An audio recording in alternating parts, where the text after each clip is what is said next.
Hello people of YouTube, it's Deepak here, and welcome to the DCS News stream for the 20th of November 2021, and today we're going to be talking about the 2.7.8 Open Beta update and all those delicious updates for the F-16, among many other things.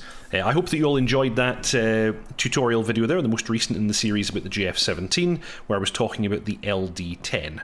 Next week, I'm probably going to continue going over the guided weapons. So most likely there's a glide bomb, I think, that the JF-17 has. I can't even remember what it's called. But we'll be covering another weapon next week. A little bit later, like I mentioned in that video, I will cover the radar warning receiver, ECM, other self-protection systems and countermeasures. Welcome to the stream, Mark S. You cheated. You were chatting before the stream even started. How dare you, sir? And Storm Kinbarry, welcome. Tog, welcome. Rel Fitch, welcome. Yeah. Hello, everybody. You say beta, I say beta. Okay. Welcome, channel right.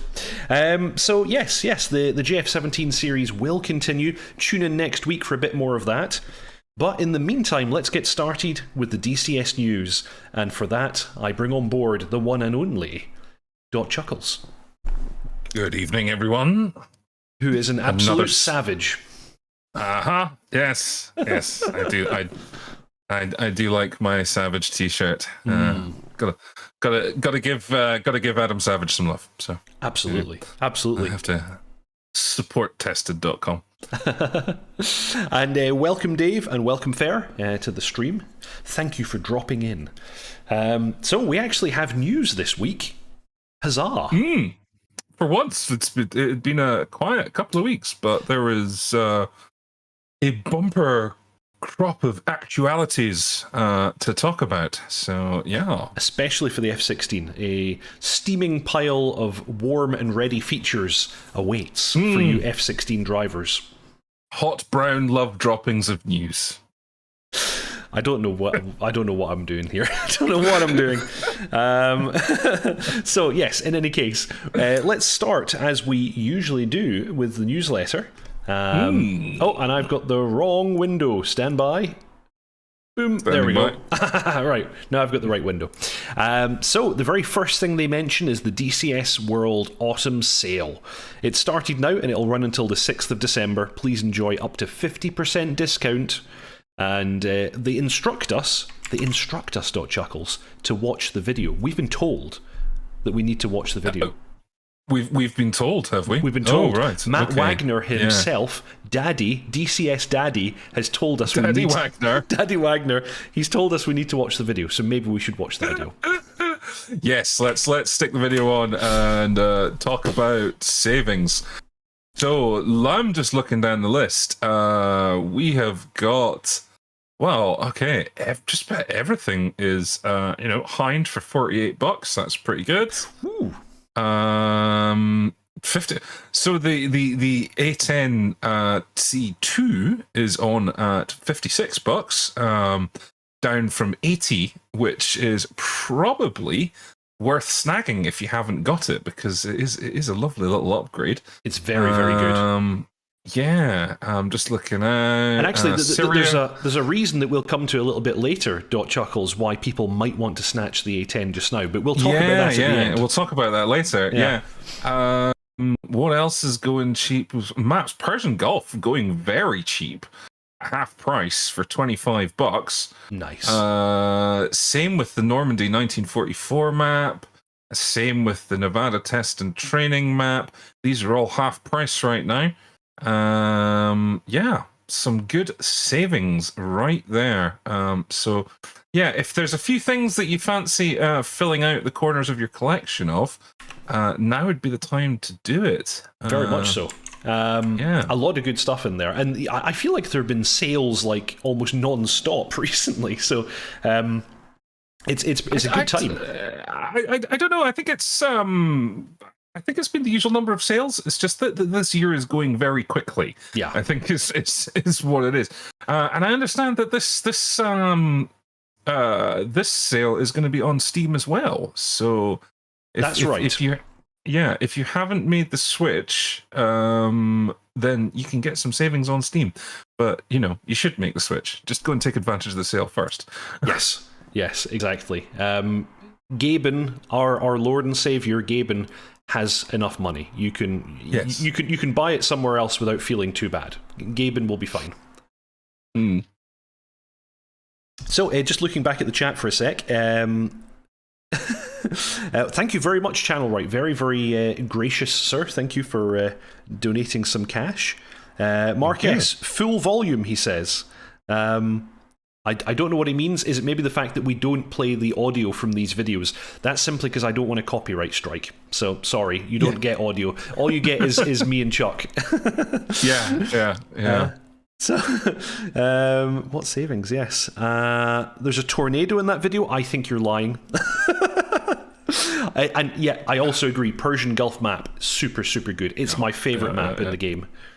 Wait, no, not Persian Gulf map. Syria. I'm getting completely mixed up. Syria is my favorite map. Persian Gulf map is also quite good. Yeah. I'm glad to see Storm Kinbari picking up my references here. Damn, I'm still slipping. Grandfather's hammer. What a savings. Sadly, I'm still slipping. Never surrender. Oh dear. Man, Galaxy Quest, get on that. Oh, I've not seen it. I need to watch that. It looks kind of funny.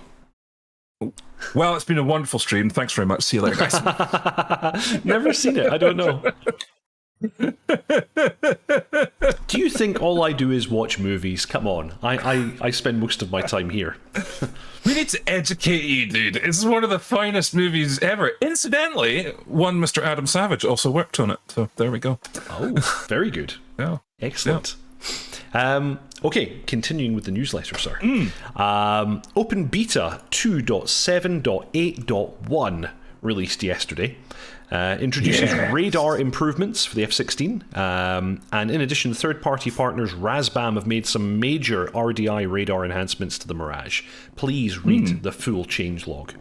Because it is pretty big, isn't it? It's they really have worked this over. Yes, this is a big one. There's a bunch of core stuff. The main thing to call out, I think, for the core DCS World stuff is the AMRAM updates that we covered last week. So Eagle were already shouting about the big updates they made a couple of weeks ago. This is apparently further refinements. There were some problems with things like the speed gate and the way that the Seeker managed noise. So now it should be less susceptible to break lock conditions. Ooh. Which is good. Yeah, this is what we're sort of hearing about, people sort of getting 10 for 0 on AMRAM launches and things like that. So yes. Yeah, probably fixing that. What I've heard is that longer distance shots at high altitude are unaffected. They just work like they should. They pretty much match the book. Low altitude and short range shots were totally messed up and just not working. And apparently this is the fix to that. So it'd be quite nice to see if someone's had a chance to try again and see if it's working any better now. But I know even in the VAF, some of the guys were cursing their AMRAM shots. Yeah. I think one guy in particular said, "It's okay, I brought some heaters with me." Yeah. Just giving up on the AMRAMs entirely. Yeah. We're being asked by Hornet Productions, are we going to comment on the Mirage huge update? We kind of just did. Yes. We kind of just did briefly. Yes. But yes, we can comment on this. Yes, absolutely. Well, see, chat can see my tabs. So if you look at the tabs in my browser, you'll see that that's coming up later. Yeah, we're gonna get there. So what else has been going on here? Something not mentioned in the main DCS World part of the changelog that I noticed is that the explosions sound different, and they sound better. Not just different, but better. They sound very meaty. Very, very meaty. I think if I had a pair of speakers and a subwoofer, I actually mostly use headphones or VR, I think they'd be rumbling my floor. They sound really good. They've made a nice update there. Yeah, nice to see some of the eye candy and the ear candy getting updates alongside the technology as well. Yes. Let's move on to the F-16. There's a bunch here, and actually we have some videos from our man Wagner to go over these updates as well. But mark points are in with the ability to generate them from radar, targeting pod, HUD, and flyover, which I think is pretty much all the ways the aircraft can do it in the real world. So that's super nice. Yeah, I think so. So that's kind of basically making the F-16 properly mission effective now. Still need the cruise page. You can't be mission effective without your cruise page, man. Let's fly an airliner. I want to turn on the autopilot and tune my fuel burn. Gonna hypermile this thing. Yeah, mark points. That's a big deal for mission effectiveness and being able to share data. Obviously, some big updates as well. GMT mode on the radar. Although I'm not massively sure how useful that mode is in real life. I can tell you. Go on. So it's super useful if you're hunting for convoys. Right. So because otherwise you're left using your eyeballs or the targeting pod. And I guess targeting pod with FLIR, not too bad. You can do an alright job. But with this ground moving target mode, you can scan like 40 miles, 50 miles, 80 miles in front of yourself, and they just show up as bricks. Sure, but that assumes a convoy in a fairly sparsely populated area.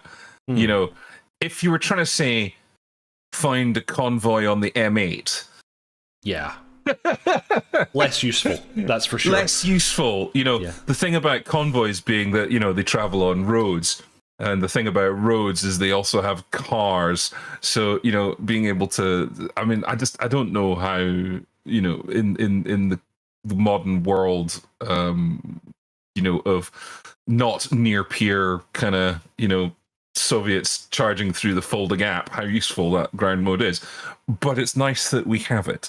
Oh yes. It's certainly in the Thunder, I've used it for tracking down convoys. But yeah, as you say, in the real world, probably not as useful as in the sim. But the funny thing is, in the sim, the civilian cars don't generate returns.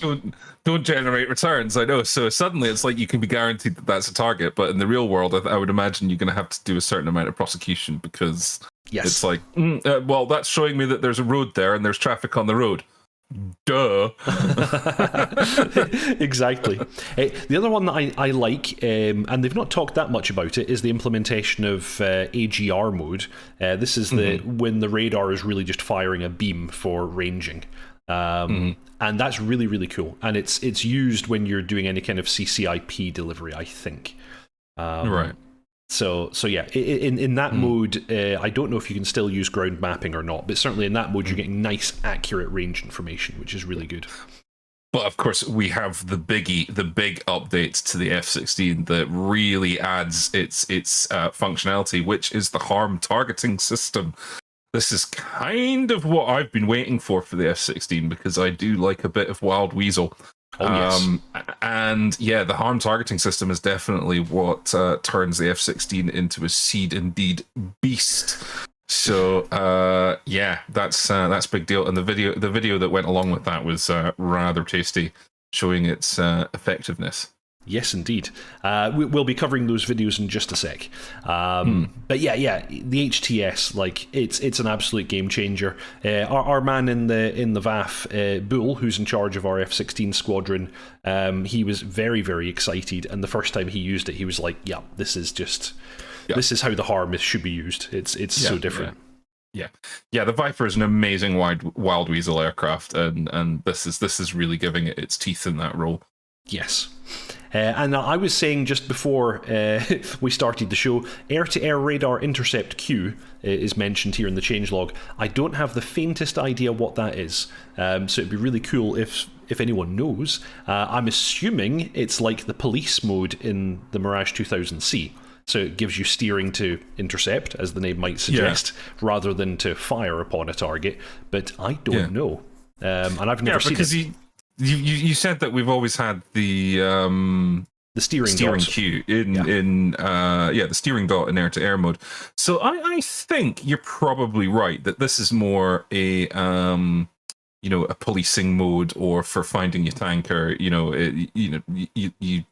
get a lock up in nav mode, but it gives you steering cues. I think your feeling on that's pretty right, but it'd be good to know for definite. Yeah. I've got no idea, but I assume it's something like that. Because, of course, in the real world, the F-16s are used for intercepts over US, airspace, or in US airspace. So this is something they do in the real world. And elsewhere. It's it forms the backbone of a couple of air forces. Absolutely. So then we've got a bunch of fixes. Nothing too exciting, I don't think. Nothing that really jumps out at me.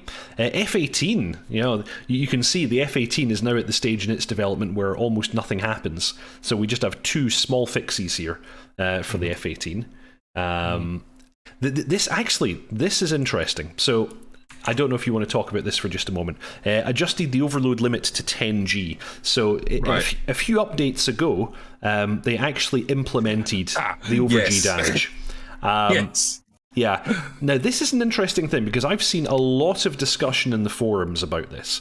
Because what Eagle have done, probably quite rightly, is they've implemented the defined G limits as being structural limits. So, like, if you look at the flight manual and it says "do not exceed" like 9G, which is in the case of the F-18, I think is what it says in the manual.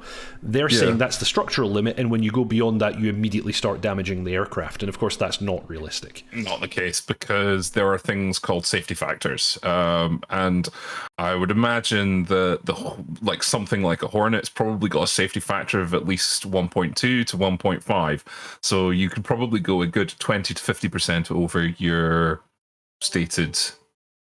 I mean, I'm sure you're going to do some damage. I mean, probably what you're going to find is you're going to ripple some panels, and you're going to get shouted at a lot, because they're going to have to change said panels. But your aircraft is not immediately going to structurally fail, at that G loading. I mean, still a very good idea to not take it beyond that. Yes. But people were discussing both sides of this. So some people were speaking in defense of doing this, and some people were speaking against it. Those speaking in defense were saying that we don't have the same incentives to take care of the aircraft in the sim. Nobody's going to shout at us. In effect, each time we start a mission, we're starting with a brand new aircraft that's never going to be flown again. So this is kind of Eagle's way of making sure we behave ourselves. So you can't fly it like you stole it. Yes.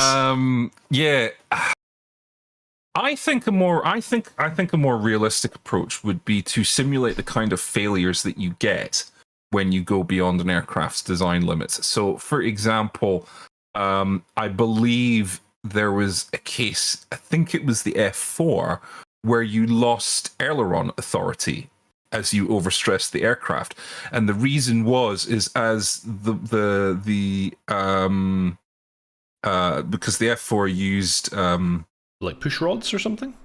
No, in the tail, it didn't just have ailerons; it also used its tail. What do they call it? Basically, as the airframe flexed, it could bind down on push rods, and you lost authority because basically you were, they were jamming up. Or you could have in other aircraft, you can have your gear deploy. I've heard of this because it overcomes the down locks, and you just bang, your gears go down. So I would rather see that kind of a failure simulated, where as you're going beyond the structural limit of the aircraft, you start to see weird stuff happening before you get an all-out structural failure.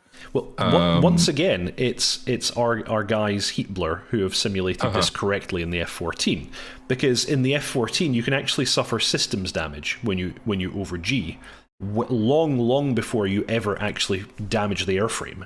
And one of the common ones with theirs is that you can break the gyro, and you can also damage the INS with very, very rough high G handling. I mean, aircraft are stronger than you think. I'm put in mind of there's two instances that I can think of.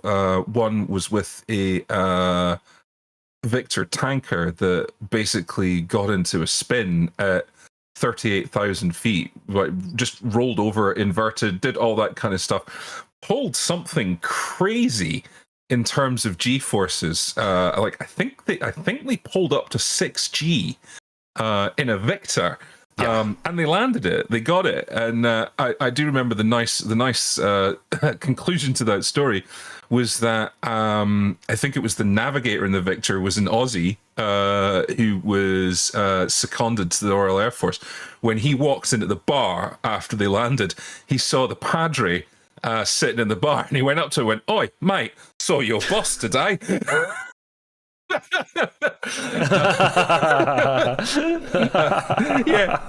the other one I think of was it was a 747 SP out of Taiwan that they got into an upset due to basically they weren't paying attention to what the autopilot was doing.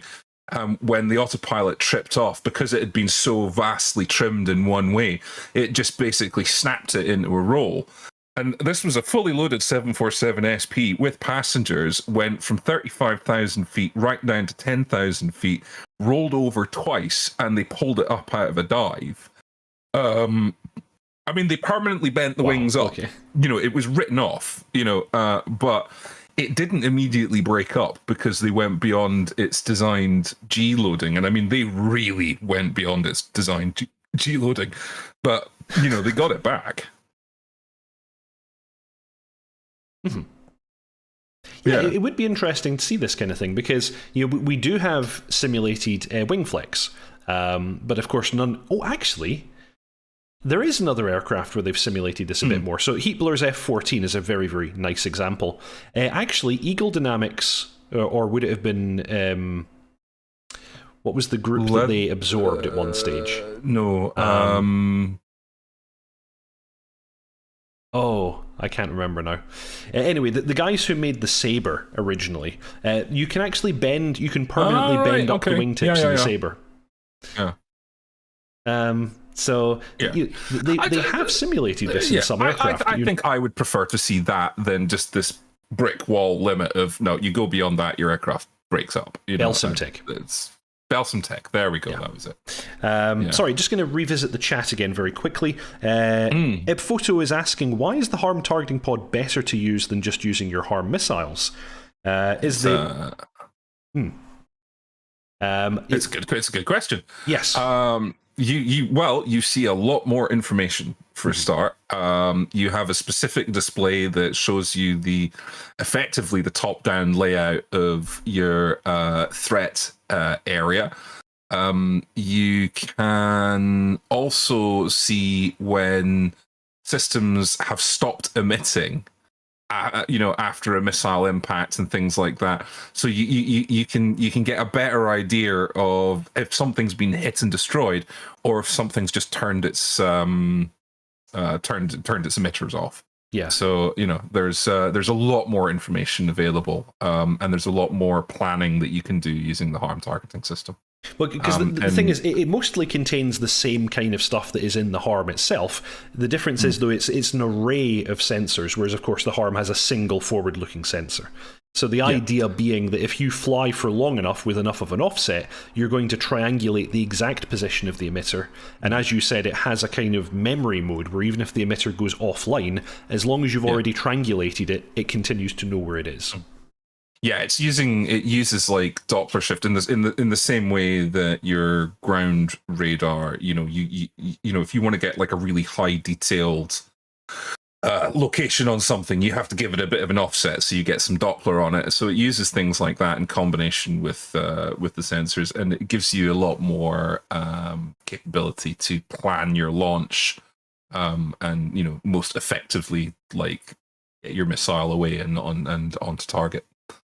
Yeah, and in the real world, if F-16s are going to be employed in a SEED or a DEED mission, they would carry it, because there's no reason not to. So, that's the thing. FAIR is talking about mandatory inspection after 9G, and maybe a 12G limit would actually bend something. I think that sounds pretty spot on to me. Yeah, that sounds like that's something correct. Actually, Matt Jones, I suggested to Ed on Twitter that they should simulate airframe fatigue life, which could be reset. This is something Heatblur, they're always the guys. They were talking about doing this for the F-14. I don't know if you recall this, dotChuckles, but they did a whole part about the living cockpit. Yeah. Thank you. That's the one. Yeah. And it never really sort of appeared. It's still in their to-do list. You know how they have that public to-do list? It's still there. They still they say they intend to do it. And I can't see why that thing can't happen. I mean, one of the other things that I do, I mean, I don't just fly military aircraft. I really enjoy Microsoft Flight Sim, and some of the third-party developers there have done some really good things. The one that comes to mind is Just Flight. They have an excellent Piper and Warrior add-ons. They simulate engine life, fatigue, maintenance, all that kind of stuff, which carries on from flight to flight, and I mean, it's nothing more than, like, at some point you got to remember, I need to hit the service button, but so I can't see why it can't be done in DCS. It would be really, really cool. And it's it's the kind of thing that I've always envisaged for VAF. Like early versions of my pilot roster system tracked airframe hours and things like that. But anyway, that's a whole other thing. So anyway, yes, that was a really big discussion about G limits, but I just thought that was interesting. Moving on, of course, we've got the Harrier. We've got a bunch of small fixies, which is good to see. The ability to put targeting pods on the outer wing stations now. So you can now carry targeting pod on the center line, inner wing stations, and outer wing stations. And so, of course, the first thing that the internet has done is mounted all 5. And flown around in a Harrier as an all-seeing eye of Sauron. But you can only actually use one at a time. Fuel dump graphical effects as well, which we mentioned last week. So, some cool stuff. Mirage 2000C. Now, most of this we're going to talk about a little bit later, but they've made some small fixies. Actually, the cool thing that they had a demonstration video of, in fact, was the data link. The GCI data link that the Mirage 2000 has. That's now in, and it looks quite cool, actually. It's quite advanced. And they've even implemented some logic around the command to either fire upon something or just intercept it, visually identify it, etc. So you get a bunch of kind of text information at the side on the data link, which is cool. And as I said, we'll go over the full RDI radar rework a little bit later. The other cool thing is that the displays now are SVG, so they're vector graphics now, much like they are in pretty much all the other aircraft. I think the Mirage is just about the last one to get this update. GF-17, a bunch of fixies, nothing particularly amazing in there. One that was kind of interesting, on a rainy day or atom density at low altitude, can reduce radar detection range. So they're actually simulating moisture having an effect on your radar. And that's kind of cool. I don't know if anybody else is doing that. Deca Ironworks are kind of like Heatblur in this regard, that every now and then they just throw in a bizarre little detail that nobody else is bothering with. And it's nice. I like what they're doing there. We've got the C101. We'll skip over the C101 just now because I actually have the newsletter from Airg's a little bit later where they talk about all of this in detail.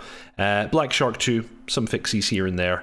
The Hind, you were saying that there was some interesting stuff there. So the gunner sight, the stabilized periscope, that's been improved in terms of how it tracks and stability and things like that, and that's basically come from subject matter experts that have said that's not quite right.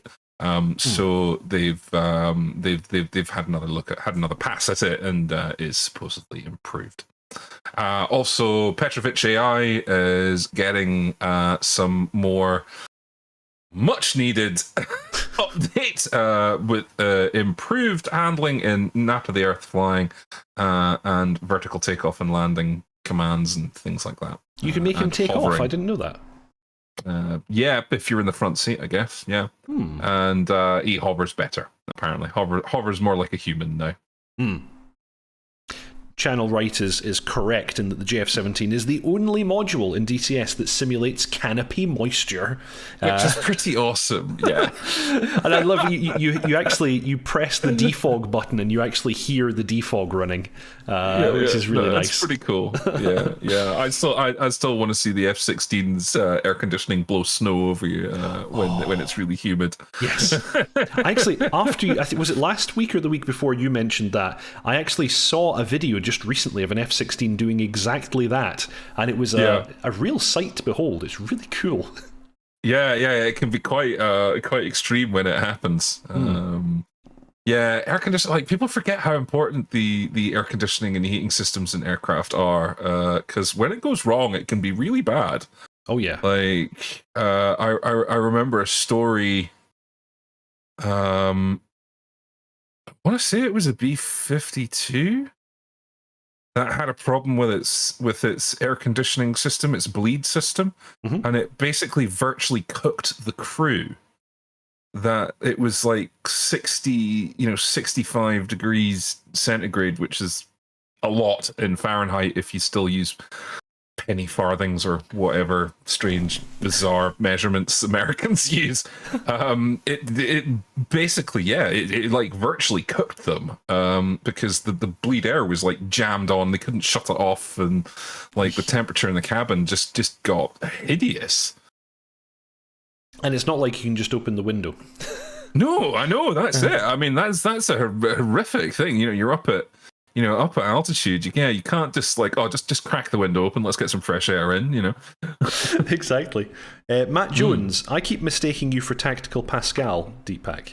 Do I sound like him? Do I look like him? I don't know. No, I don't know. I'm not sure. I've heard of him, but I'm not sure if I'm that familiar with his stuff. He's a good guy. Tactical Pascal's a good guy.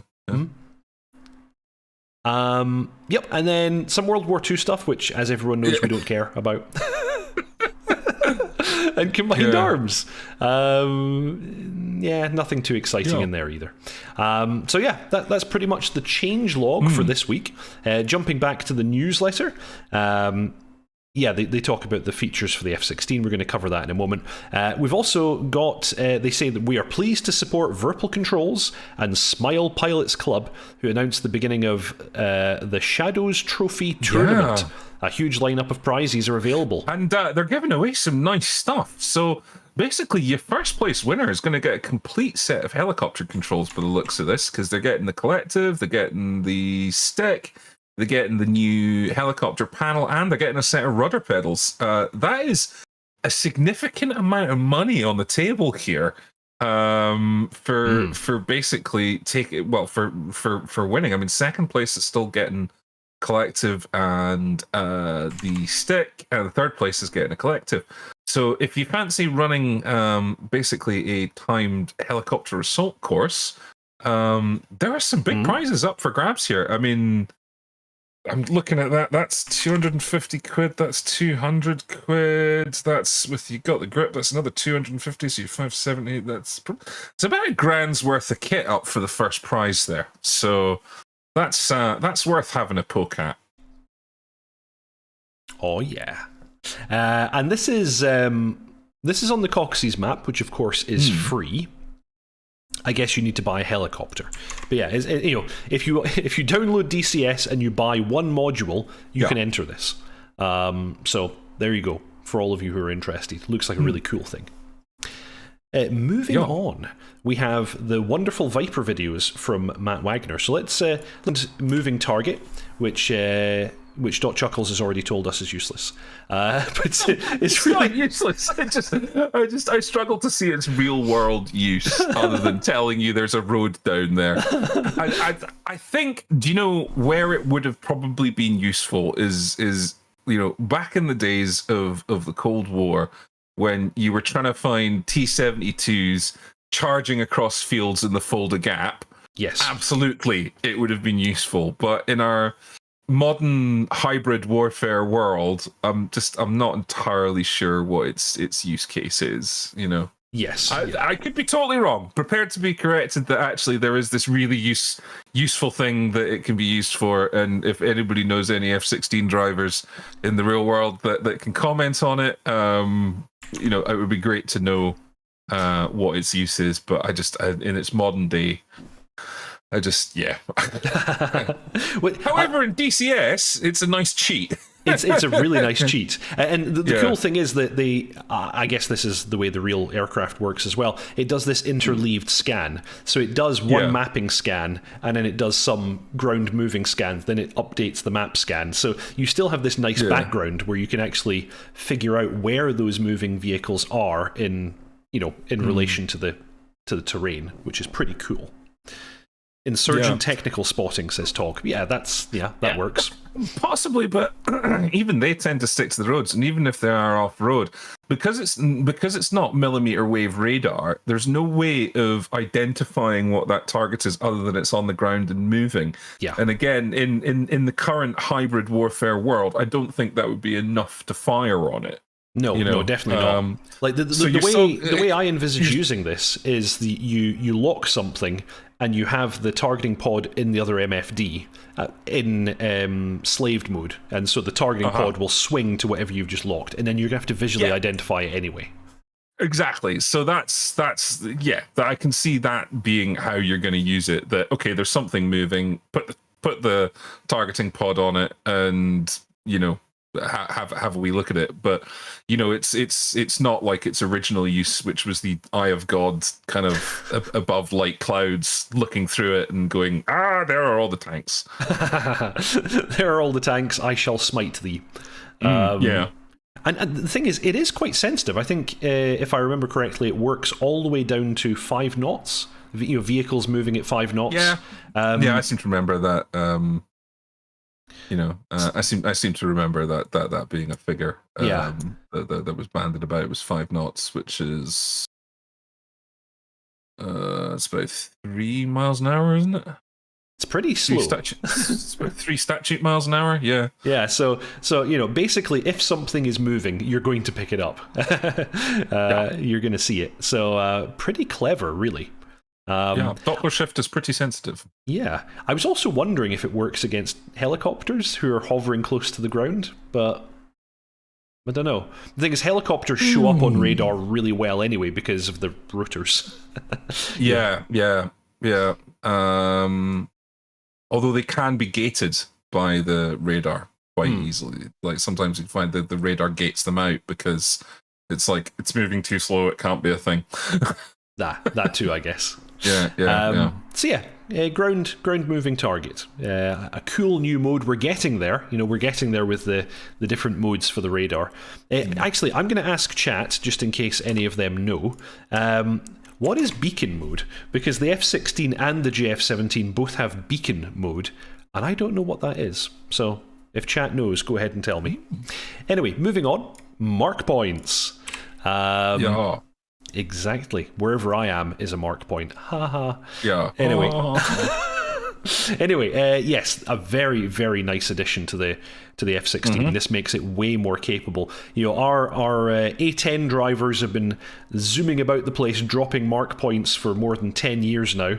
It's about time that the Vipers got in on that action. Just remember to cancel your offset. That's the only thing. Yes, exactly. Yeah. It's a very, very interesting point. That I'm assuming that's a feature of the Lightning 2, or is it the Lightning AT actually that we have on the F-16? I forget now. I think it's the AT. In fact, good question. But I mean, this is what I mean. This is essential, really. I mean, to be able to cooperate and work with other forces, you really need mark points. You need to be able to be given a location, be able to mark that location, and then prosecute it. And that's been missing in the F-16 until now. Yeah. So it's kind of like probably I would say this sort of makes the F-16 kind of entirely combat effective now. It's not missing any big systems that cruise page. There's some. Sorry, cruise page. Shut up. Need the cruise page, man. I need it.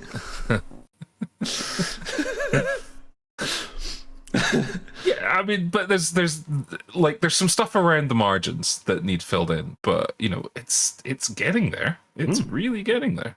It's very, very good. And your mark points are just fantastically useful in so many situations. Like when we were doing the Thursday mission in the VAF, I overflew a FARP in my Harrier that I knew later I might want to land at. Boop, mark point. Then I know I can always get back there. It's just fantastically useful. So yeah, mark points for the win. Mark S. I guess I'm a mark point too. Yes. Oh dear. So yeah, mark points very, very useful. And am I right in thinking that we already have the waypoint offsets in the F-16 as well? I forget. Don't know, but I know that when you pass a mark point, when you point the targeting pod out, it'll be in the wrong place until you cancel your offset. So. Yes, yeah. But I think the targeting pod offset, that's a feature of the targeting pod. Like, it remembers how far off of the point it was given it's already maneuvered, and it retains that. So I don't think that's an F-16 avionics thing. I think that's a Lightning AT pod thing. Right. Okay. I think. Alienware PC is saying beacon mode over the AA radar. It's like TCAS traffic ident. Looks for transponders. I suspected that might be what it was, but I wasn't sure. That sounds plausible. Cool. Thank you very much, sir. Cool. Okay. So yeah, probably not much more to say about the mark points. I don't think we need to see the whole video. Let's jump to the HTS. This is the one that everybody wants to see. Yeah. Yeah. See that? See that little chappy there? That little chappy poking out the chin? That's the HTS. He's so dinky! Just a little tiny pod. It's really funny when you've got a Lightning AT on one side and an HTS on the other. Like, there's a pretty big size difference there. You're going to have to trim. Also interesting, actually, let me pause here. Do you all notice something hanging off this aircraft? Do we perhaps think that our man Wagner is hinting at us again? I notice on the centerline position we have a jammer. Yeah, that's an ECM pod, isn't it? Yep. Yeah, you can see its cooling intake and all sorts of stuff. Exactly. And we don't currently have the jammer in the F-16, so I wonder if he is hinting that we will get it soon, because that would be cool. We're definitely missing the old ECM. So, yeah, Skip HTS. a bit, brother. Sorry? Skip a bit, brother. Yes, certainly. Let's jump to the action. Right, that's the HSD. We don't really care about that yet. There we go. There's the HTS on the left-hand side there. So you can see that it produces this kind of envelope using equations of motion. And using that, it can tell you if you're going to be able to reach a particular site or not, which is kind of cool. Yeah. Yeah, it's just giving you a lot more tactical awareness, really. Getting that sort of top-down view, being able to plan how you're going to prosecute the area, and of course see where your wingmen are, and be able to sort of hand off targets between your wingmen. Because I think, if I remember correctly, it shows what sites your wingmen are targeting as well. Yes. So you can basically coordinate a multi-tap between all of you. Funnily enough, it's supposed to do that, and Matt Wagner says he describes what that looks like on the HTS, but then his wingman fires one and nothing happens on the display. So I wonder whether or not they have a small... I wonder if at the time they recorded this video there was a bug, or if there is still a bug in the released version of this functionality, because it didn't work when he was demonstrating it. Yeah, because you are supposed to be able to coordinate a multi-tap on a site, and engage and coordinate that engagement between you. So it shows a dotted line from your wingmen when they've targeted a site, and it shows a flashing dotted line when they've launched.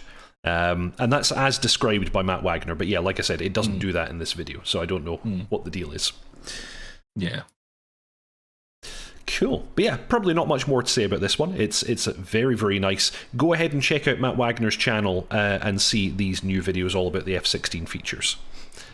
Moving on, we have the Mirage 2000 update presentation. Now, wow. This is absolutely massive, so I suggest that anybody who's interested, go ahead and read this. We're not going to cover all of this, but I just wanted to kind of gloss over it kind of quickly. The thing is, they have almost re-implemented the entire radar. Yeah. The way it's being drawn is now more modern, and the symbology more closely represents what the real aircraft shows you.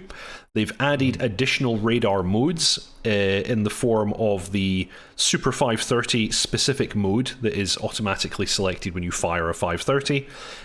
It's got SHB mode, which is the terrain avoidance while tracking. This is really, really interesting. This one basically continues to give you air-to-air radar, but at the same time has a terrain overlay to make sure that while you're dogfighting, you don't slam yourself into the ground. And now as well, I mean, other things like, you can see the raw radar returns. There's a radar mode that just basically lets you see what the radar, without any computer assistance, so you can possibly pull things out, the detail that the computer might miss. Yes, it's very, very cool. There's also RRAS mode. The problem is that all these acronyms are in French, so it's basically radar slaved to TDC elevation. Basically with this one, you can point your radar at a particular elevation and it does an automatic lock of the first target it picks up at that elevation. Kind of interesting.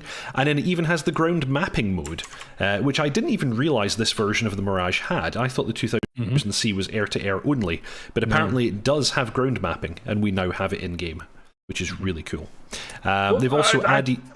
I think we had it before, but it was a bit of a kludge version of it, because it let you see altitudes and things like that. So okay, so I think that was there, but as Alienware PC points out, they're getting a lot of information here from their contacts with L'Armée de l'Air, that they've been working with for quite a while now. So a lot of this stuff is really kind of Gucci detail. That we get to play with. This must be the most accurate depiction of the Mirage 2000, on PC, I would have thought. Yeah. I mean, I loved the Mirage when it came out. It was pretty much all I flew for a good long while. It kind of makes me want to go back to it, actually. It does. If it wasn't for the impending Apache release, I would be tempted to go back to the Mirage. Maybe the Apache release isn't impending. Oh, well, yes, we're going to have to talk about that. Yeah. We'll see. The other interesting thing is that they've implemented the memory modes of the radar, so it means that when they manage to break lock, the radar will continue to try to reacquire at the last known position, taking into account computed motion of the target. So for 5 seconds it will try to reacquire them. That's pretty cool. They've tried to create a realistic Doppler radar model that recreates the strengths and weaknesses of this type of radar. They go into a lot of detail about PRFs and things like that. We're going to gloss over that just now. They also talk about the different filters that the radar uses, main lobe, altitude return, side lobe, etc. We're going to gloss over all of that as well, because that's a discussion for a much longer format than this. Yeah. And then some small things that they've added. So uncorrelated IFF diamonds with new and improved IFF interrogation modes. Sounds kind of like the beacon mode, actually, that chat was just mentioning. So it will display IFF returns even where no radar return is visible.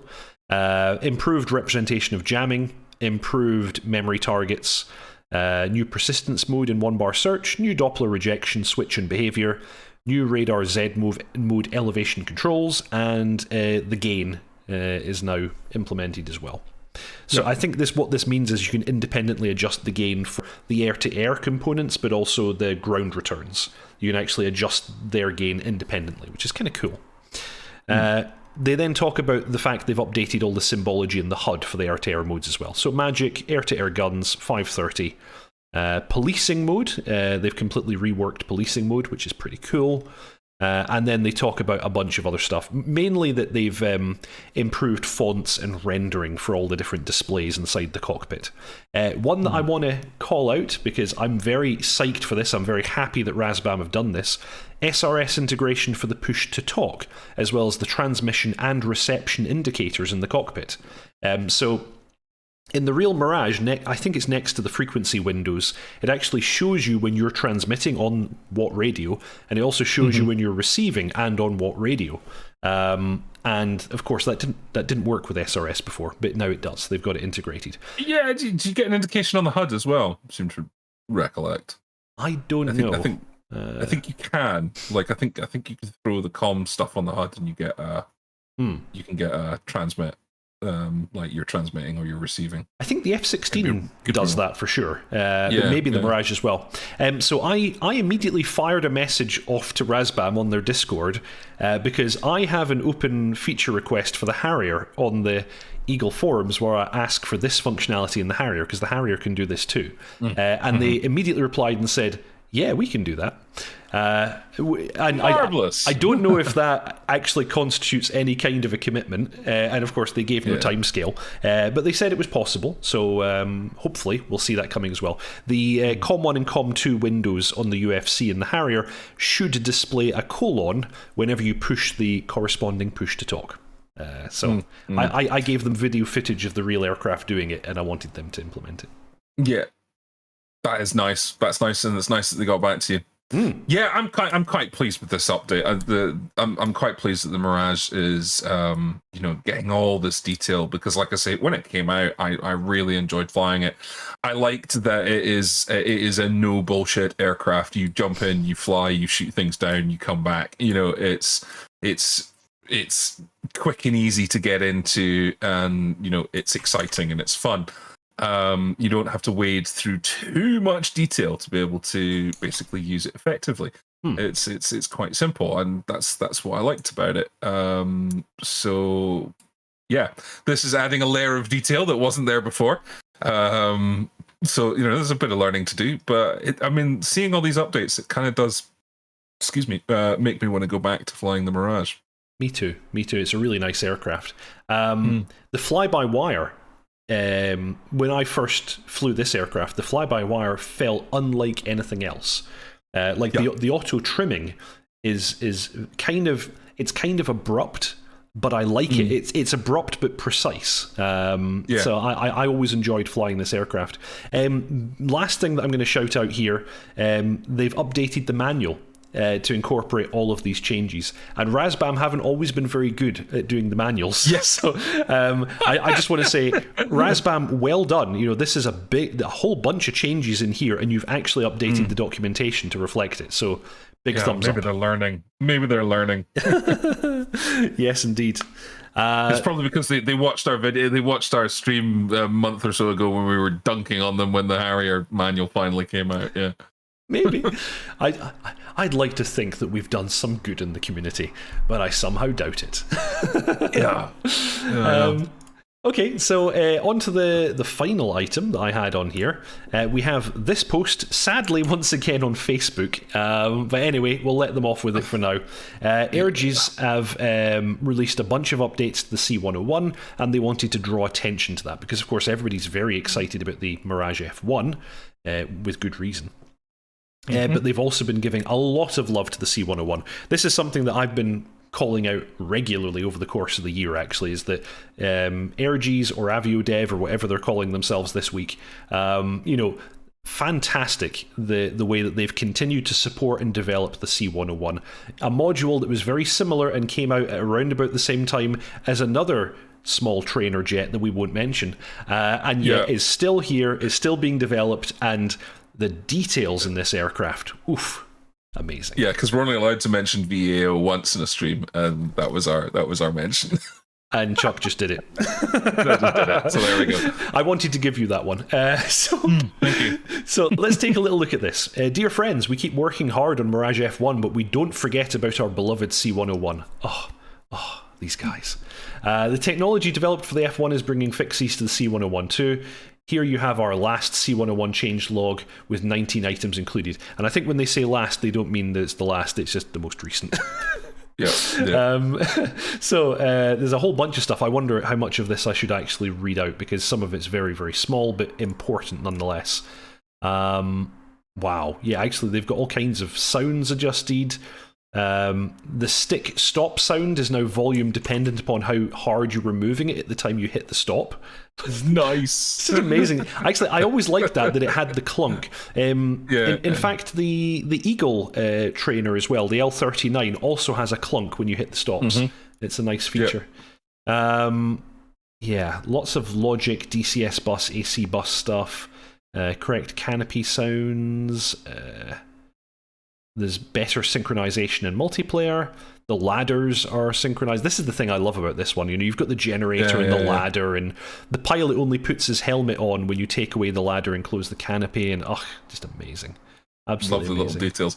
Yes. I mean, a lot of people, do you know what? A lot of people roll their eyes at this in the L39, and I think it's wrong-headed, because I will say now, if you fly this or the L39 and you can fly it well on the numbers, maintain straight and level flight, climb, descend, turn on given speed,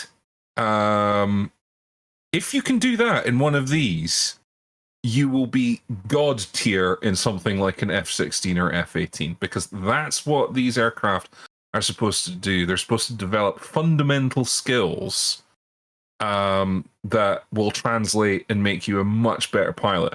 Like, a lot of people, they'll jump in an F-16, jump in an F-18, and they'll be able to fly it, and they'll do fine, because there's so much stuff helping you. Whereas in something like this, there is nothing helping you. And if you build the muscle memory, and if you build the airmanship that these aircraft give you when you fly them well, when you get into something that has all the bells and whistles and aids that you know help you fly, you will fly at another level. You will be absolutely technically perfect. You will be accurate, and you will almost forget about flying the aircraft. And when that happens, you can concentrate on your mission. You can be much more effective. So that's why I encourage everybody to get at least one of these and learn how to fly it well. Yes. Yeah, I think very good point. Well made. The kinds of stuff that these aircraft teach you, once that becomes, as you described, muscle memory, you're going to be way more effective. Because I know, you know, when I'm flying the Harrier, which is the one I fly the most, I'm zipping around at low level trying to prosecute targets. It's very, very easy for me to forget basic airmanship, because if I've not drilled it in using a training aircraft or something like this, you'll forget. You know, you'll let your airspeed bleed off. You know, you'll pull too high an angle of attack. You'll do something daft, and you know, it's necessary to build up that level of muscle memory when it comes to airmanship. Yeah. And the other thing as well is, let's not forget, in terms of, I love flying these in DCS, because these jets, particularly this one and the L39, they are within the possible bounds of, you could potentially own one of these. Because they are for sale, and they aren't like I mean, okay, buying an aircraft is a pricey proposition, right? But if you could buy a fairly new Cessna 152, like, or whatever its current equivalent that they're manufacturing is, or you could buy a pretty old but functional L39. Like, in terms of, like, I mean, a brand new Cessna, like, right out the factory, costs something stupid like $4.5 million. It's crazy expensive. But, like, a fairly low-hour second-hand example you can get for about 220 to 250,000 with all the kit in it. You know, you can buy an L39 sometimes for about 100 grand. You know, with spare parts and all the bits and pieces. So, you know, just think, you know, when you're flying one of these in DCS, you know, if you were thinking about buying an aircraft, you might actually be able to afford one of these. Yes, and then we need to think about the insurance and the maintenance and the fuel. Well, yeah, the maintenance and the hanging, but, like, don't piss on my cornflakes. But you're still right. You know, they're not insanely expensive aircraft. Yeah, they're not insanely expensive. Like, I mean, I saw for sale, there is currently on the civilian market an Su-27 for sale. Wow. fully kitted, it still has its weapons systems enabled. You'd have to prove that you are doing government work in order to buy it with the weapon systems enabled. Otherwise, they'll demill it for you. $8 million is its current asking price. So if you happen to have $8 million trousered somewhere, you can go and buy an Su-27. And who doesn't want to do that? And who doesn't want to do that? Or you can find $100,000 somewhere, and instead of, buying your Porsche 911, you can go and buy an ex-Czech jet trainer. Yeah. I know which I'd rather have. I know. In fact, there's some crazy things for sale right now. Yeah, there's the Su-27 for sale. There is a Sea Harrier for sale. I don't know the price of it. It comes with the GR3 as an added bonus. Would you like a Harrier with your Harrier? I know, right? There's a MiG-21 for sale right now for about $2.5 million. You can buy that. There's an F4 Phantom for sale as well, for about a similar price. You can buy A4s right now, Skyhawks. I think there's a couple for sale. I think for about $500,000 a piece. So, in terms of if you want to buy a jet fighter, right, really, really bloody expensive, but an L-39 or a C-101, it's probably about the equivalent of a sort of a medium range sports car, so. Yeah. If you have that kind of money, you can buy one of these. And you're going to have a lot more fun. Yeah. I think. Yeah, it's pretty cool. Somebody was saying something there. Alienware PC was mentioning that the C-101 is the only aircraft with a modelled GPU. And I wish we saw more of that. I don't know which aircraft had it first, but one of the modules came along with the wheel chocks at some stage. I forget which one was first. And then everybody demanded wheel chocks in all of the aircraft. Quite rightly so, because I think it's a nice extra level of detail. Like you don't park up an aircraft and shut down the engine without getting the wheel chocks in. Yeah. And I wonder if maybe we should demand the same thing for ladders and GPUs. We should be asking all the developers, hey, where's my GPU? Where's my ladder? Yeah, well, I mean, the thing is, though, is... So here's the thing. Am I right in thinking the F-14 needs a ground power unit? Correct. It not only needs a ground power unit, it also needs a huffer. It doesn't have a starter. Yeah, that's right, because it's and that seems to be a thing with Navy aircraft in the US. They don't have the ability to start without without external power. That just seems to have been a thing. I don't know if it's a requirement, if it's a safety thing, if there's some sort of reason why they can't start themselves without these things. I guess the thing is that they're generally operating on the boat, and when they're on the boat, these things are always just there. They're just available, and it saves weight. Yeah. If you don't have to have an air starter and an APU and whatever else, then you're saving a lot of weight.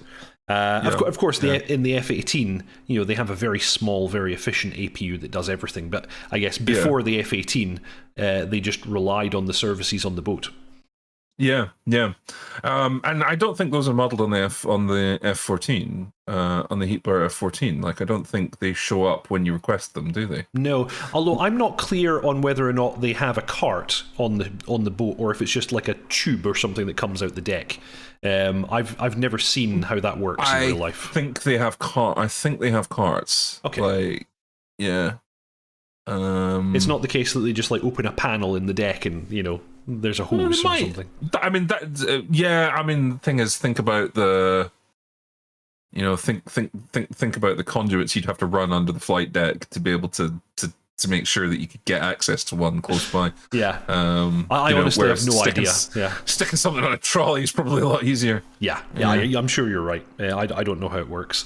But it would be great to see these things modeled. Because as you say, the F-14 has nothing. Like, it doesn't even have... That's the weird thing, actually. The F-14 doesn't even have a battery. So until until you plug in ground power, it has no power. It doesn't even have a battery. Yeah, because it's got if you lose if you lose engines, you've got to deploy a rat, don't you, to keep the thing powered. Yeah. It doesn't even have a battery master switch because there is no battery. Right. So you plug the deck cable in and then it comes to life. There's no switch that you flick. Oh God. Okay. Yeah, it's a funny old aircraft. Yeah. Yep. Oh well. Cool. So I think that's pretty much the news for this week. But we have as always, we like to talk about the VAF at the end of our stream. And actually this week we do have two very exciting things, one of which I alluded to earlier. The reason why you might be wanting to buy the A10. Well, if you're an A10 aficionado, we are just in the process of starting up our A10 squadron in the VAF. That will be adding to our Viper and Harrier squadrons that are already running. And we've actually just started our F-14 squadron. That's live as of now. Yes. So the stables are expanding. So that brings us to, the F-16, the Harrier, the A-10, and the F-14. And when the Apache comes out, that will be happening as well. So the only thing we're missing is the F-18. And then I think we're pretty much there. Absolutely. So, but yeah, the A10 squadron, that's kind of cool because the A10, that's where I really started. Like, I mean, like Black Shark, I never took, I was going to say I never took the Black Shark seriously. That's not true. I did take it seriously. But, I never pushed hard with that with that airframe. But the A10, when that came out, that was like, okay, this is serious. I am delving into the systems. I'm learning all this stuff, and going to become good with it. So it's nice to see the A10 coming on to the VAF. Well, the A10 actually has systems, whereas the Black Shark barely has systems. The Black Shark, it has systems, just none of them talk to each other. Yes, that's the I like the Abris is just an amazing thing. Like it's just off the shelf consumer stuff that's leveraged into the cockpit. It's brilliant. But yeah, so all you A10 and F14 pilots, the Discord link is below. Please go ahead and jump on if you would like to fly with us. The training program for the F-14 is starting now. For the A-10, it will be starting in the next week or two, I suspect. It's just getting started. Yep. So exciting times. Exciting times. So, you've been dotChuckles. I've been Deepak. I do a tutorial video premiere every Saturday, followed by the DCS news stream, which just happens to be this thing, what you are watching now. I hope you all enjoyed the stream and will join us next week when we'll do this all over again. But until then, until next time, fly safe and we'll see you later.